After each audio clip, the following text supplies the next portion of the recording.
In a universe spanning millions of planets, where intelligent species have learned to ally rather than wage war, humanity has been deemed an evolutionary failure. The internal documents of the Supreme Alliance classify them as a highly emotional species, unstable in thought, with a tendency toward self-destruction and environmental collapse. A galactic-level scientific council once voted to list them as unworthy of preservation. But humans have a strange habit. They often create miracles right at the moment when everything has already been declared hopeless. Calia Vonn, the last known carrier of pure human DNA, was placed aboard the starship Aurora's Edge. Not because she was chosen, but because she was part of an observational experiment. An unnamed passenger, without a role, ranked 42nd on the manifest near the bottom, almost invisible. She was assigned to the lowest deck. No private cabin, no bio-adapted seat, no custom meal plan. Only an old backpack, a handwritten journal, and eyes that met no one's. No one paid attention to Calia's presence, until the Aurora drifted into the red cloud, a place from which no signal had ever returned. And then, an ancient question awakened. Are humans a design flaw, or the final wonder of creation? The starship Aurora's Edge drifted silently through the cold void of the ninth galaxy. It was the proud symbol of a civilization that had risen from primal darkness. More than a mere transport vessel, it carried the declaration of unity from the 12 greatest species in the cosmos. They called themselves the Supreme Alliance. Every passenger on board bore a purpose, either a title of power or a nation's secret. At the forefront were the Zurians, minds powered by plasma energy, known for being able to devise a 300-year war strategy in under 12 minutes. Following them came delegates from planet Elvin, empathic biologists capable of sensing a creature's emotions from thousands of miles away. Then the Kajor, an evolved reptilian species armored in scales tougher than metal, guardians of interstellar warfare. They sat in luxurious chambers. Soft lights flowed around their seats, casting gentle glows over their semi-translucent skin. They communicated in pulses of bio-code, shared glances, and silent understanding. And then, they all turned their heads to look toward the end of the corridor. There she was, Calia. A short name, a small figure, alone. She was the only human on the ship.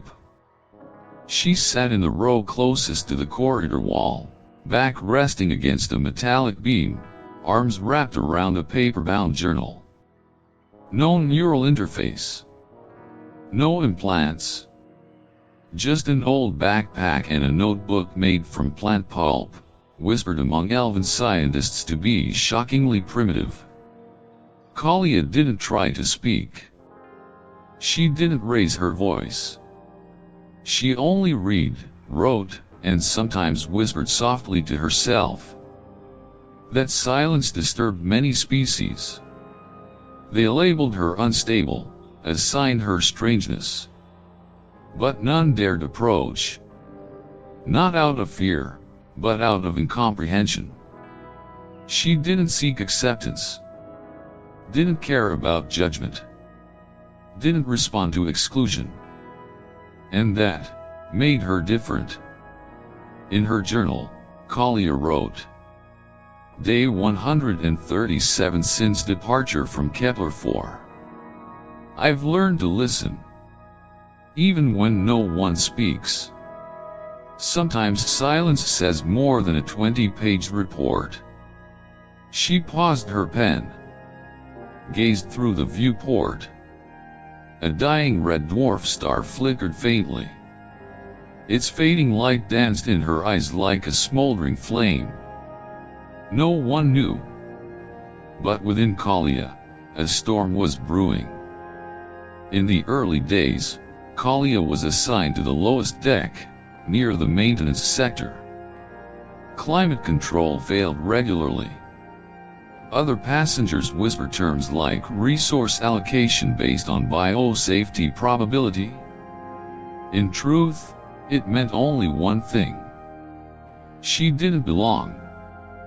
But Calia never protested. Never asked for adjustment. She simply kept reading, kept writing, and observed. On the 12th night of the journey, all delegations gathered in the Central Council chamber. A reactor leak near the ship's core demanded immediate intervention. Calia wasn't invited. But she came anyway. She didn't interrupt. Didn't speak. She stood quietly in a corner. Eyes watching every expression, every reaction. Her pen kept moving. Her hand trembled faintly beneath the dim lights. A Kajor officer tilted his chin toward her. Humans. Always believing they deserve existence without ever earning it. A VYN linguist shifted its skin tone to ashen gray. A signal of distrust. Calia said nothing. Only smiled faintly. And wrote. The powerful speak to impose. But the weak only need to listen to understand the universe. They didn't know. Calia wasn't just some accidental survivor. She was a remnant. A living memory of a civilization that had nearly erased the Alliance once. Not with weapons. Not with machines. But with emotion. With faith. With willpower. With feeling. Things the evolved species had long abandoned. But Calia had kept. In a journal made of paper. And a heart that had never been shielded. The Aurora's edge drifted slowly through a sector of space so unnervingly quiet that even the sensors whispered. The navigation screen blinked a faint warning. Red text pulsed, red cloud zone. Unknown. Do not enter. But the route had been pre-programmed. No one truly believed that a space labeled forbidden by a civilization that went extinct over 10,000 years ago could pose a real threat. We've optimized the technology, one Zurian engineer had said. Nothing can threaten us in an empty void. They forgot that emptiness is where the unmeasurable is born. The first alarm was subtle. A slight tremor from the navigation core. Then, the biosensors began to detect inorganic motion. A signal with no known genetic code. No traceable origin. No data for comparison. More precisely, nothing to understand. The ship's northern hull began to shudder, as if something were gnawing at the metal. A command-level engineering team was dispatched. None of them returned. 1 minute later, the lights from the uppermost deck went out. The biological systems, light, air, temperature, all shut down at once. The alert shifted to red level. The first infected were Zendhari diplomats. Their bodies, composed purely of energy and light, were drained in seconds. No screams. No resistance. They simply vanished. Then came the Comorians, massive intellects once hailed as the pinnacle of logic. They didn't scream. They didn't flee. They simply stood still, analyzing. Until their neural systems were severed by an unseen force. Only one entry remained in the surveillance logs before the system failed completely. It didn't walk. It floated, as if its will transcended gravity. And wherever it passed, life turned to ash. On the lower deck, where Calia stayed, the alarms were barely audible. But humans don't need machines to recognize death drawing near. The air grew thinner. The temperature dropped. And most of all, the silence thickened. A suffocating quiet, as if space itself was holding its breath. Calia set her journal down. She stood up. For the first time, she stepped away from her usual seat. She knew something was wrong. Not because of any warning, but because of that feeling. The deep, ancestral tingling at the base of the spine. The same feeling ancient humans relied on to survive in forests full of predators. The scent of death has its own rhythm, she whispered. No one heard her. But she understood. The cabin door burst open. A body fell in. Elven species. Its once translucent skin now turned black-gray. One eye half melted. No scream. Just the sickening stench of decay and silence. Panic erupted among the lower deck passengers. Trilaxians flailed their tendrils in chaos. A Bigzarian began sobbing in a sound impossible to describe.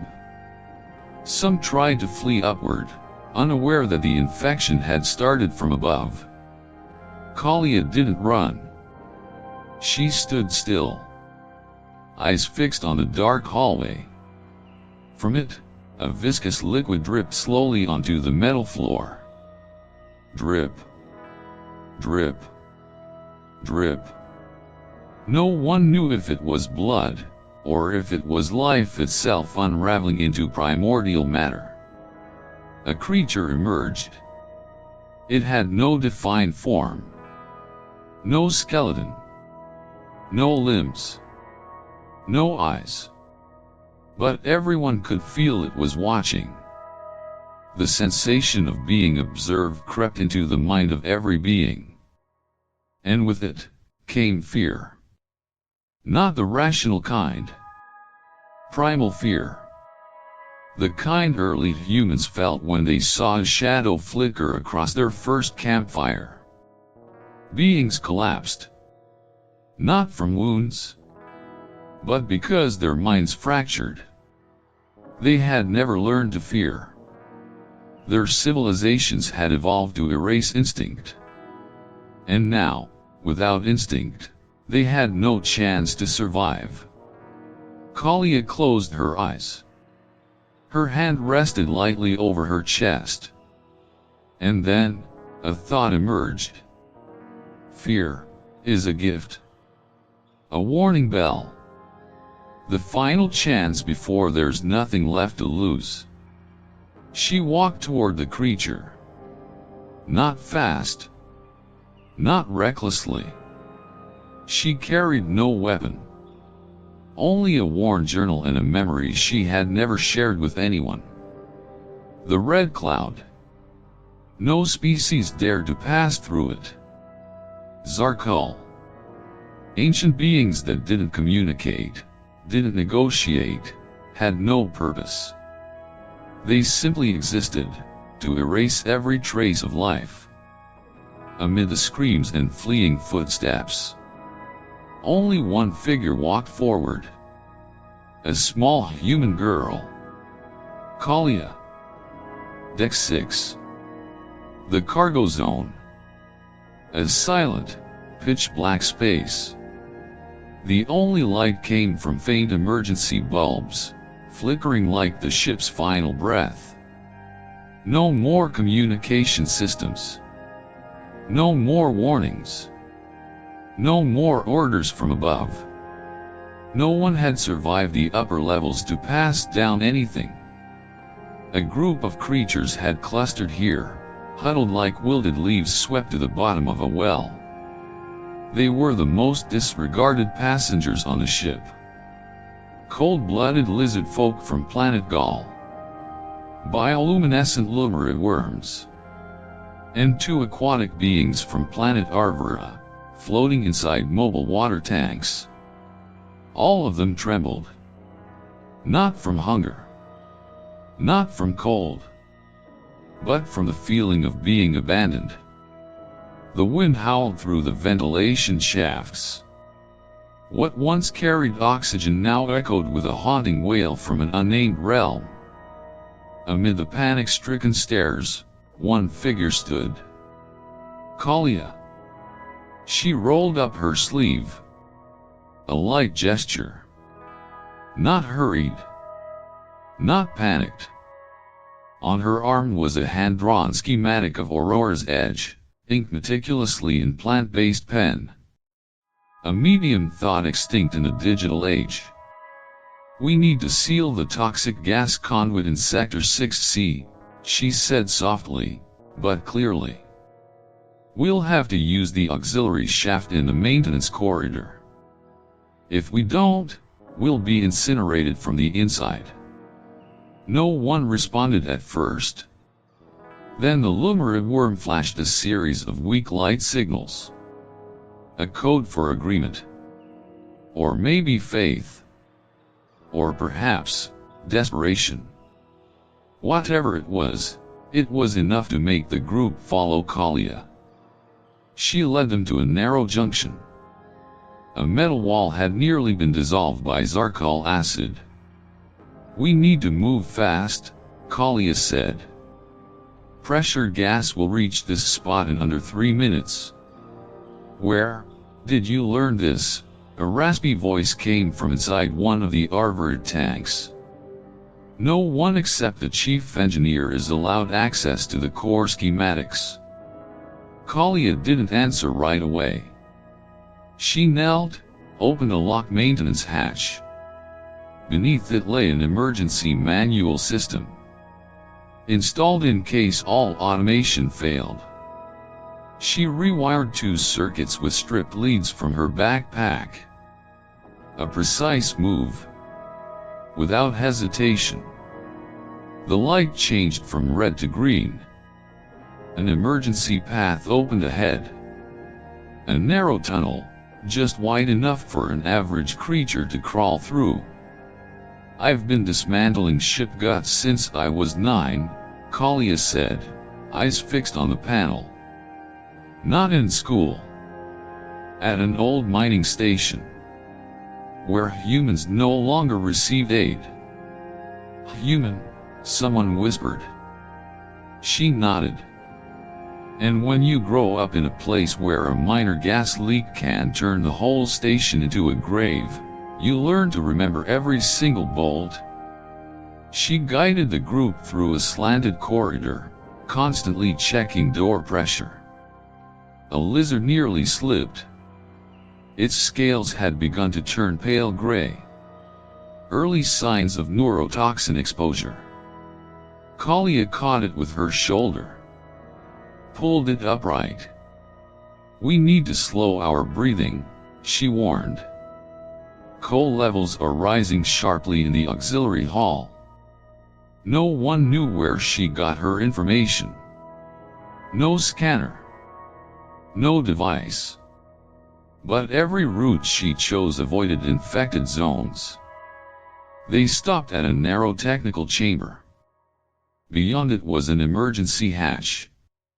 The only functioning entrance to the backup biopod section. But the door was locked with biometric security. I can't crack it, the lumere said, its glow barely flickering. We're trapped. Calia knelt again. She retrieved a magnetic card. Old. Rusted. Wrapped in silk like a keepsake. My mother was the assistant bioengineer on the old Genesis 9, she said. When she died, she left me this. I never knew why I kept it all these years. She slid the card into the reader. Beep. Green light. The door opened. The group fell silent. This tiny girl, the one they thought only read books, talked to herself, and scribbled nonsense in a journal. Now, she was the reason they were still alive. A long silence settled in. The auxiliary biopod chamber was nothing more than a sealed room with 4 thick steel walls. No weapons. No defense systems. Just oxygen, recycled water, and a few cell incubation tanks for research. But it was the only space untouched by the Zarkul. In one corner, an Aurora creature trembled in its water pod. Its eyes, like translucent gems, fixed on Calia. Small, silent, and strange enough to quiet every other living being. The human girl, belonging to a species once nearly extinct, sat cross-legged before a coarse paper map, folded neatly from her journal. Her fingers moved, marking each block passage, every dead system, and the few doors still holding a flicker of hope. "We can't stay hidden forever," she said. Her eyes still locked on the map. "Zarkul don't track the way we do. They locate targets through residual bias signal oscillations. If we keep clustering together, they'll pick up on the density, and triangulate." And then, a trembling voice asked. It came from the Lumerit. The light in its skin had dimmed further since yesterday. Then, Calia looked up. "We become nutrients." She didn't say it with despair. Her tone was flat, as if describing a principle of thermodynamics. But that calm, more than fear, sent chills through the room. A species with nothing left to lose does not tremble. "What are you planning?" asked the gall lizard. It clutched a broken metal rod, the closest thing to a weapon. Calia answered simply. "Counterattack." No one replied. They thought they'd misheard. "No one's ever done that," said the Aurora. "Zarkul don't respond to negotiation. They don't respond to technology. They are living digestion. How do you fight hunger without form?" Calia nodded. But this time, her eyes held something deeper than logic. Instinct. The mute faith of someone raised in fire and ruin, where death never came with a warning. "I grew up on the outer rim of the gray zone," she said. Her voice dropped to a near whisper. "Where humans killed each other over recycled trash. Where each day, you had to negotiate with gangs for the right to breathe. I once sat between a father and son arguing over who would go out to scavenge, and who would stay behind to live. They played rock, paper, scissors to decide. No one spoke. I learned to talk to those I hated. Learned to fix robots with broken toys. And I learned to survive. Not through strength, but through something the high species never understood." She tapped her temple. "They think instinct is primitive. Emotion, a weakness. But it's those very things, fear, desire to live, that keep us standing when every system fails."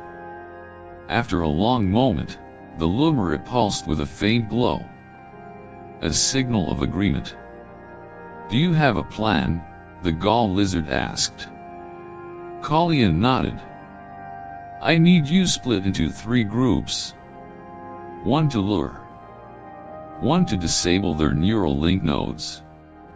1 to ambush with reflex gas. Zarkal are slow to react to non-biological signals. That's the only hole I can exploit. And who'll be the bait? Aurora asked. Its gaze scanned everyone. Calia looked straight at it. I will. Silence thickened like frost on the walls. This isn't some heroic sacrifice, she said quickly, cutting off any objection. I have the one edge. My bias signal doesn't match any registered genome aboard this ship. I'm static. Noise. And if I can pull them off course long enough, Group 2 can shut down their biosense targeting system. 1 second. 2. Then 3 others stepped forward. A clawed lizard hand rested on her shoulder. A flickering lumeric glow hovered beside her ID tag. And the Aurora water pod rolled closer. We're not letting you do this alone, the lizard said. We've got instincts too. Calia smiled. Then let's begin. Emergency lights flashed. The alarm echoed from afar. Step by step, these lower-class life forms prepared to wage their first battle against a terror that had never known defeat. A campaign led by a small human girl, armed only with a journal and eyes that had never learned to fear. The ship's schematic flickered faintly across the cold metal wall. The glowing blue lines, representing the lifeblood of Aurora's edge, faded one by one. It looked like the nervous system of a dying creature. Calia stood before the auxiliary control panel. It was an old command hub, hidden behind 3 levels of maintenance corridors and a broken stairwell. She breathed slowly. Her shirt clung to her back, soaked with sweat. Yet her eyes remained sharp as a laser-cut edge. On her shoulder, her worn-out backpack swayed. Inside, there wasn't much left. Only a blood-stained journal. It wasn't her blood. In a corner of the chamber, the gall lizard lay still. It had been impaled by a juvenile Zarkal while holding the door open. Calia had told it not to come. It had replied, I want to rewrite my ending too. She didn't cry. There was no time to cry. The plan was nearly complete. By using the biofeedback interface of Aurora's Edge, a neural simulation technology originally meant for symbiotic species, Calia did something no one had ever considered. She mimicked the entire ship as a massive, living organism. Artificial pulse signals, simulated heartbeat, recursive neural loops.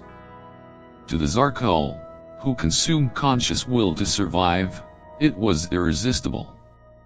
A feast. A plump, screaming celestial spirit. She had rerouted every signal trail away from the lower decks. The entire swarm was herded into the aft thruster section of the ship, now disguised as the heart of the simulated creature. There, the escape pod waited. Calia had rigged it to eject the rear module from the rest of the ship and launch it directly into the nearest stellar core. A one-way trip. One button, and thousands of mindless predators would vanish, burned to molecular vapor in the fire of a newborn sun. But there was a flaw. The system could not be triggered remotely.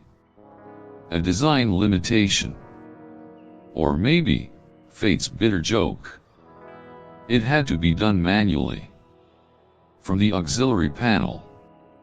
From a room with no exit, no escape pod, and no time left to run. No.